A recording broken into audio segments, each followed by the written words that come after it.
कई लोग निर्गुण और सगुण भक्ति में बड़ा विवाद किया करते हैं।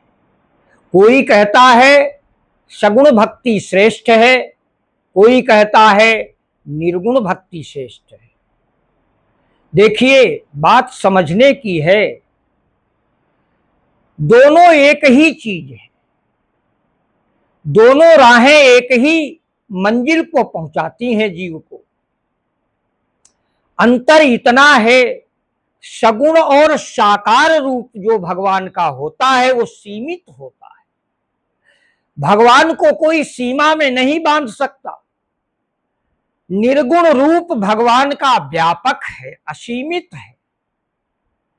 बस इतना ही अंतर है।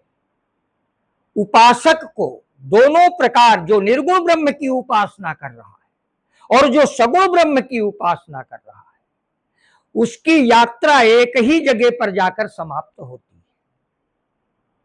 फल एक ही मिलता है। जो फल निर्गुण उपासक को प्राप्त होता है वही फल सगुण और साकार ब्रह्म की उपासना करने वाले को मिलता है। भगवान ने गीता में बताया है, मातु पिता सुत बंधु सखा कही जोड़ते लोग अनेकन नाते। मातु पिता गुरु बंधु सखा कही जोड़ते लोग अनेकन नाते।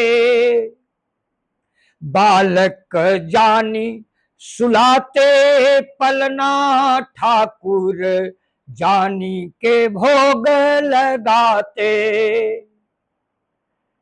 मेरा रूप न रंग है कोई, फिर भी अनेकों रूप बनाते।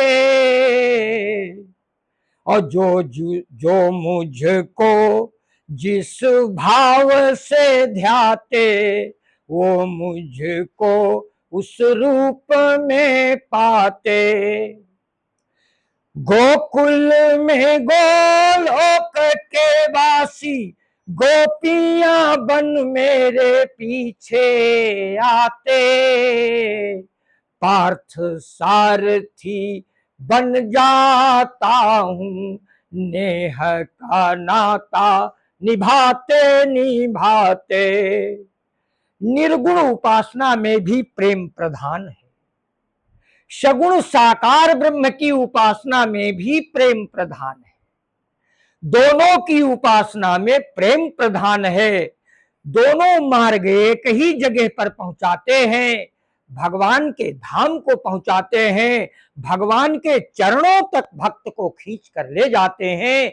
इसलिए निर्गुण और सगुण का विवाद त्याग कर तुम्हें निर्गुण उपासना अच्छी लगती है तो निर्गुण उपासना करो, और जिसे सगुण ब्रह्म की उपासना अच्छी लगती है वो सगुण ब्रह्म की उपासना करे।